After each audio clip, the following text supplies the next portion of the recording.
These daily guided meditations for transcendence are brought to you for free.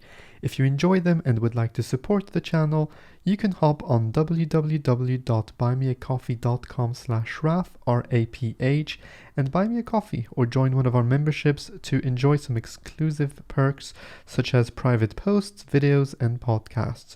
That's buymeacoffee.com/Raph, R-A-P-H. Thank you so much for your generosity and support.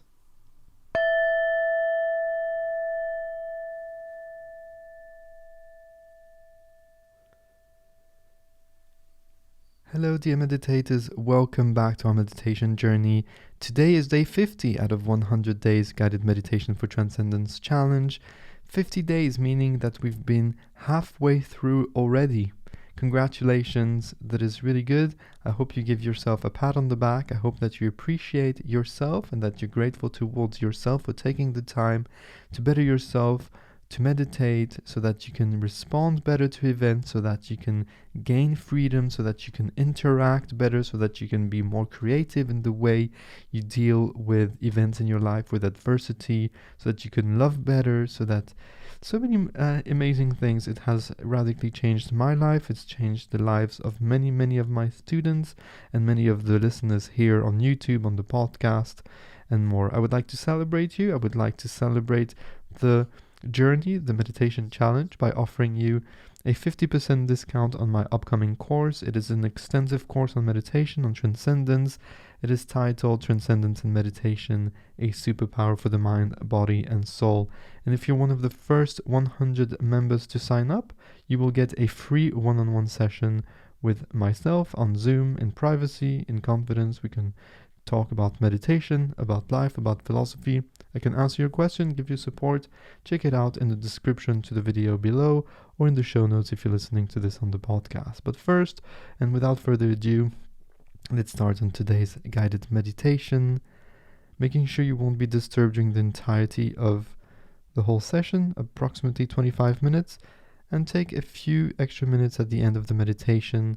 If you've been listening to these meditations to the end, which I hope that you have, you'll know that I give you a little quote, a little proverb, a little thought to reflect on, and so that we can communicate about these thoughts in the comment section below, so that we can, make a conversation and grow together as a community, as a little group of friends here on YouTube. So, yeah, if you need to turn off your phone, do so. If you need to put it on flight mode, do so. If you need to tell your spouse or your roommates, then do so. You can sit on a chair, you can sit on the edge of your bed, you can sit on a yoga block, whatever it is that you want, as long as you're able to sit nice and tall, nice and straight, with dignity, with pride, a good posture. Remember that physiology precedes psychology, and so it will make you more available to transcend, to bypass that ego, to bypass all concepts that you thought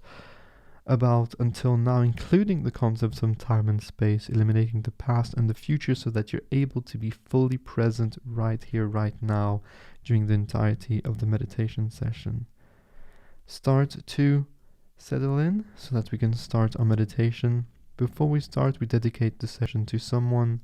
It can be anybody, somebody that you love, somebody that you're having issues with, somebody that you don't know. It can also be for yourself if this is what you need right now. The way we do this is very simple. We close our eyes. We put our hands to our heart, either in a praying position or palms of the hands to the chest, whatever feels more natural to you. We take a nice deep inhale in through the nose. And on the exhale, we project our love, gratitude, and appreciation towards that person. In a few moments, you will be introduced to a sound, a vibration. You will put your focus and attention on that vibration, and you will follow that vibration during the entirety of this meditation session. You'll do this as gently, softly, and effortlessly as possible, keeping the sound on the foreground of your mind.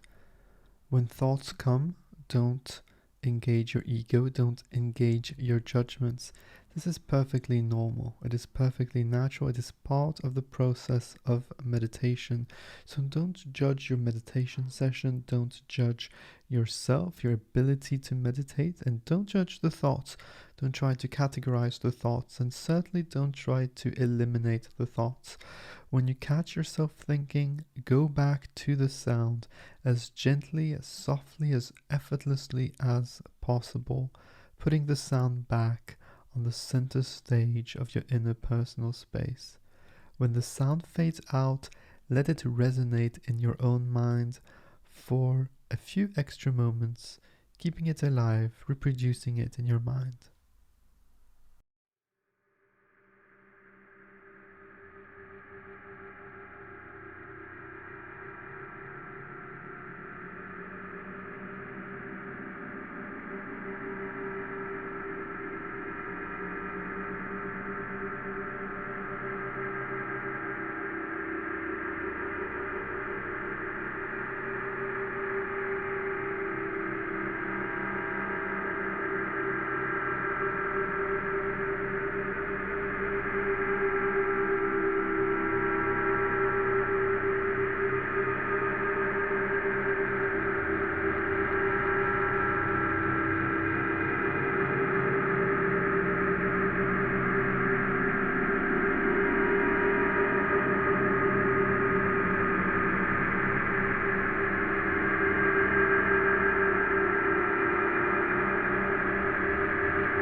may now let go of the vibration. The meditation session is over. Come back to the sensations in your body. If you felt a little bit of numbness or tingling sensations, that is perfectly fine. Start moving if you feel like it, starting with the extremities, fingers and toes.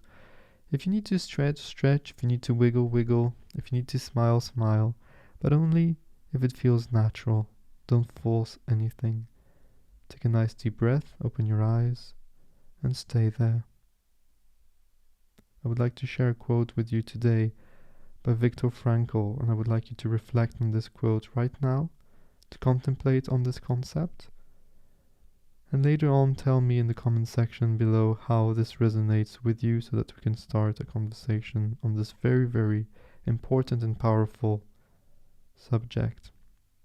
As I said, it's by Viktor Frankl, and he says, between stimulus and response, there is a space. In that space is our power to choose our response. Now, obviously, we've talked about this subject hundreds of times by now.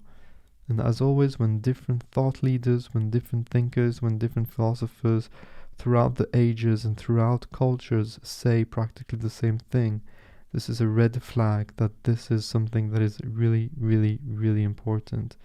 And it is really one of the bases of our philosophy on the channel, on the podcast. Between stimulus and response, there's a space, and that space is our power to choose our response. How do we train to get in that space? How do we train to catch ourselves before we respond after a stimulus so that we can make the appropriate decision, so that we can make the decision and act with virtue, with courage, with wisdom, with heart, with love, with self-mastery? How do we do that? Mindfulness practices are a great tool, a great skill to build this notion of freedom. Now, when Viktor Frankl wrote this, he was a survivor from the death camps during the Second World War. And he talks about the fact that they could humiliate his body but not corrupt his mind, because that was what he called the last freedom. The last freedom is the way you respond to events. You always have that freedom, no matter where you are, no matter what your situation is. You can choose to respond in the way that you want, in the way that you see fit. So please contemplate on that thought today. Journal about it. If you want to, I highly recommend that you do, and let me know in the comment section how this resonates with you. Thank you so much for being here. I appreciate you. I see you. I feel you. Share these meditations with anybody that might benefit from them. It is important. This is our mission, to spread meditation, mindfulness practice, philosophy, applied philosophy to as many people as possible on the internet, on the World Wide Web. Thank you so much for being here. Until tomorrow, take care. Bye-bye.